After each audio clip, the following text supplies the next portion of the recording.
नमस्कार मित्रों, मेरे स्पिरिचुअल कनेक्ट पर आप सभी लोगों का हार्दिक अभिनंदन है। मित्रों, आज मैं आप लोगों को चैतन्य महाप्रभु, श्री चैतन्य महाप्रभु के बारे में बताने वाली हूँ। तो वो ध्यान से सुनिए मित्रों, और उससे पूर्व एक अनुरोध, यदि आप लोगों ने हमारे इस स्पिरिचुअल कनेक्ट को सब्सक्राइब न किया हो तो सब्सक्राइब कर लीजिए और ज़्यादा से ज़्यादा लोगों को शेयर भी कीजिए मित्रों। तो चलिए हम लोग शुरू करते हैं श्री चैतन्य महाप्रभु के बारे में, उनकी क्या विशेषताएं हो सकती हैं, उन्होंने किस तरह के काम किए। वो उनको जो है भगवान कृष्ण का ही स्वरूप माना जाता है, उन्हीं का अवतार वो कह लीजिए। और नित्यानंद जी उनके बड़े भाई, इससे पूर्व मतलब इससे पहले हमने बनाया है, इसको आप लोगों ने जरूर देखा होगा। तो ये भी देखिए मित्रों, श्री चैतन्य महाप्रभु का प्राकट्य शक संवत 1407 की फाल्गुन शुक्ला 15 को दिन के समय सिंह लग्न में पश्चिमी बंगाल के नवद्वीप नामक ग्राम में हुआ था। इनके पिता का नाम जगन्नाथ मिश्र और माता का नाम शची देवी था। ये भगवान श्री कृष्ण के अनन्य भक्त थे। इन्हें लोग श्री राधा का अवतार मानते हैं। राधा का अवतार, कृष्ण का अवतार नहीं, राधा का अवतार मानते हैं।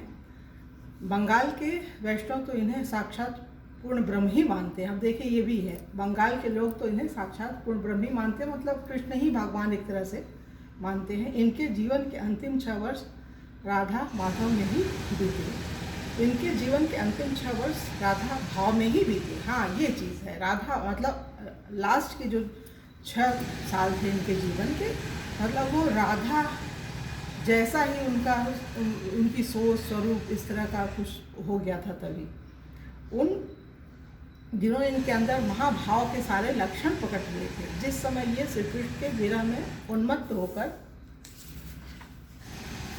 रोने और चीखने लगते थे, उस समय पत्थर का हृदय भी पिघल जाता था। इनके व्यक्तित्व का लोगों पर ऐसा विलक्षण प्रभाव पड़ा कि श्री वासुदेव सार्वभौम और प्रकाशानंद सरस्वती जैसे अद्वैत वेदांती भी इनके थोड़ी देर के संग से श्री कृष्ण प्रेमी बन गए। यही नहीं, इनके विरोधी भी इनके भक्त बन गए और जगाई मधाई जैसे महान दुराचारी भी संत बन गए। नौरोजी नामक डाकू इनके संकीर्तन की ध्वनि सुनकर और इनका उपदेश सुनकर अपने दल बल सहित भगवत भक्त बन गया, मतलब डाकू भी भक्त बन गया। ऐसे वहाँ की जो झांसी की रानी थी लक्ष्मीबाई, वो बच्चा थी, हमने उनको उसी स्वरूप में देखा है तो हमसे पहले की तो बड़ी हैं, लेकिन बच्चे के ही रूप में हम उनको देखते हैं। तो वही लगता है कि बाल्यावस्था में उनकी मृत्यु हो गई थी, तो उनको बच्चे के ही रूप में हम याद करते हैं मित्रों, और हमें बड़ी अच्छी लगती हैं वो। नौरोजी नामक डाकू इनके संकीर्तन की ध्वनि सुनकर और इनका उपदेश सुनकर अपने दल बल से भगवत भक्त बन गया। नवद्वीप के काजी ने कुछ लोगों के भड़काने में आकर एक संकीर्तनकर्ता का ढोल फोड़ दिया। स्वप्न में उसे नृसिंह भगवान के क्रोधित स्वरूप के दर्शन हुए, जिससे घबराकर उसने चैतन्य महाप्रभु से क्षमा मांगी और संकीर्तन का विरोध करना छोड़ दिया। कई बड़े बड़े सन्यासी भी इनके अनुयायी हो गए। यद्यपि इनका प्रधान उद्देश्य भगवत भक्ति और भगवान नाम का प्रचार करना और जगत में प्रेम और शांति का साम्राज्य स्थापित करना था, तथापि इन्होंने दूसरे धर्मों और दूसरे साधनों की कभी निंदा नहीं की। इनके भक्ति सिद्धांत में द्वैत और अद्वैत का बड़ा सुंदर समन्वय हुआ है। इन्होंने कलिमल ग्रसित जीवों के उद्धार के लिए भगवान नाम के जप और कीर्तन को ही मुख्य और सरल उपाय माना है। इनके दक्षिण यात्रा में गोदावरी के तट पर इनके शिष्य राय रामानंद के साथ बड़ा विलक्षण संवाद हुआ, जिसमें इन्होंने राधा भाव को सबसे ऊंचा भाव बतलाया। चैतन्य महाप्रभु ने राधा भाव को सबसे ऊंचा भाव बताया, और वो जो है अंत के अपने 6 साल वो बिल्कुल राधा में हो गए थे, राधा की भक्ति में लीन हो गए थे। श्री चैतन्य भगवान के बड़े ही रसिक, अनुभवी और प्रेमी थे। इन्होंने बतलाया है हरे कृष्ण कृष्ण कृष्ण हरे हरे, हरे राम राम राम हरे हरे। ये इनका महामंत्र था श्री चैतन्य महाप्रभु का।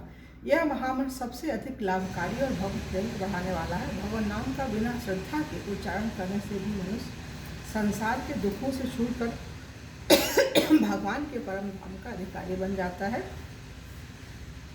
श्री चैतन्य महाप्रभु ने हमें यह बताया है कि भक्तों को भगवान नाम के उच्चारण के साथ दैवी संपत्ति का भी अर्जन करना चाहिए। दैवी संपत्ति के प्रधान लक्षण उन्होंने बताए हैं कि दैवी संपत्ति क्या क्या चीज़ हो सकती है। सबसे पहले नंबर पे दया बताया, जिसके अंदर दया है तो दैवी संपत्ति का सबसे पहला उदाहरण ये सब हो सकता है। अहिंसा, हिंसा न करे, मत्सर, शून्यता, सत्य, समता, उदारता, मृदुता, शौच, अनाशक्ति, परोपकार, समता, निष्कामता, चित्त की स्थिरता, इंद्रिय दमन, युक्ताहार विहार, गंभीरता, पर दुख, कातरता, मैत्री, तेज, धैर्य इत्यादि। श्री चैतन्य महाप्रभु आचरण की पवित्रता पर बहुत जोर देते थे। उन्होंने अपने सन्यासी शिष्यों के लिए यह नियम बना दिया था कि कोई स्त्री से बात तक न करे। एक बार इनके शिष्य छोटे हरिदास ने माधवी नाम की एक वृद्धा स्त्री से बात कर ली थी, जो स्वयं महाप्रभु की भक्त थी। केवल इस अपराध के लिए उन्होंने हरिदास का सदा के लिए परित्याग कर लिया, यद्यपि उनका चरित्र सरल था, निर्दोष था। श्री चैतन्य महाप्रभु 24 वर्ष की अवस्था तक गृहस्थाश्रम में रहे। इनका नाम निमाई पंडित था। चैतन्य महाप्रभु ही निमाई पंडित थे। ये न्याय के बड़े पंडित थे।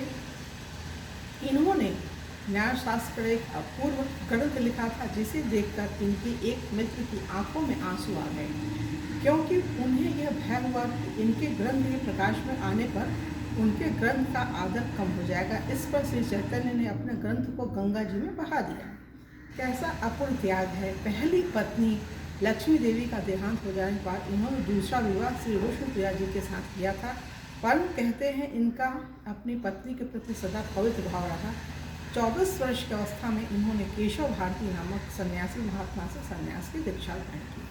इन्होंने सन्यास इसलिए नहीं लिया कि भगवत प्राप्ति के लिए सन्यास लेना अनिवार्य है। इनका उद्देश्य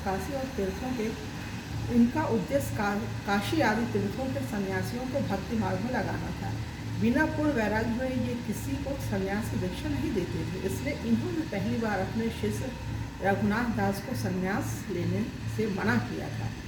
इनके जीवन में अनेक अलौकिक घटनाएं हुई जो किसी मनुष्य के लिए संभव नहीं और जिनसे इनका ईश्वरत्व प्रकट होता है। इन्होंने एक बार श्री अद्वैत प्रभु को विश्व रूप का दर्शन कराया था। ये बहुत बड़ी चीज़ है।